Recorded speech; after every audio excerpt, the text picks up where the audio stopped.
Hindi maikakaila na punong-puno ng wisdom ang leader ng SB19 na si Pinunong Pablo. Sa tanong na what's the secret to incorporating that diverse range of Filipino characteristic into your music?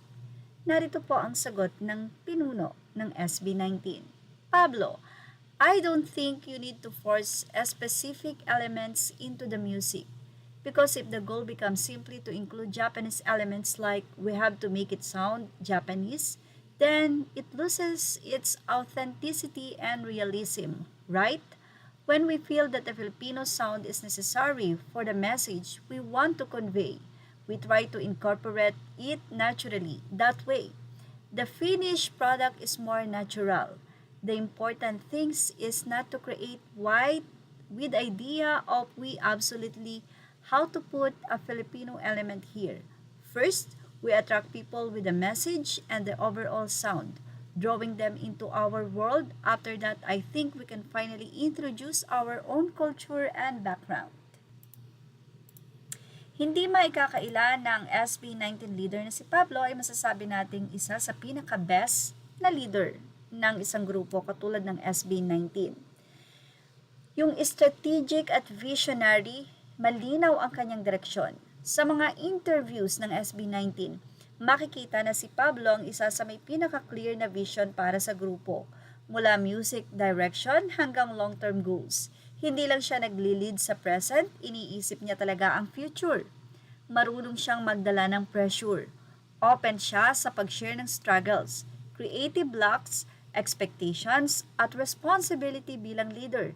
Pero instead na mag-break, ginagamit niya yon para itulak ang grupo forward. Ibig sabihin, resilient siya. Leader din siya na marunong makinig. Hindi siya top-down na leader. Sa interviews, madalas niyang i-emphasize na collaborative ang proseso nila. Pinapahalagahan niya ang input ng bawat member. That's a sign ng modern leadership. Self-aware at accountable. Inaamin niya kapag may pagkukulang siya. Rare to lalo na sa public figures. Ipinapakita nito na growth-oriented siya, hindi defensive. Passion-driven pero disciplined.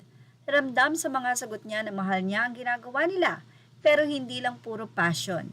May structure, may standards. Balance ng creativity at professionalism. Well, mas mataas kaysa past interviews ang kanyang overall rating base sa mga naging past interviews niya at ngayon. Mas nakikita yung lalim na ng leadership niya. Hindi lang sa salita, kundi sa principles at consistency over time. Yan si Pablo. At nakita nyo naman ang success ng SB19. Ito'y dahil na rin sa tulungan ng grupo at sa mga taong nakapaligid sa kanila. Images are all credit to the rightful owners. Thank you for watching Showbiz Now.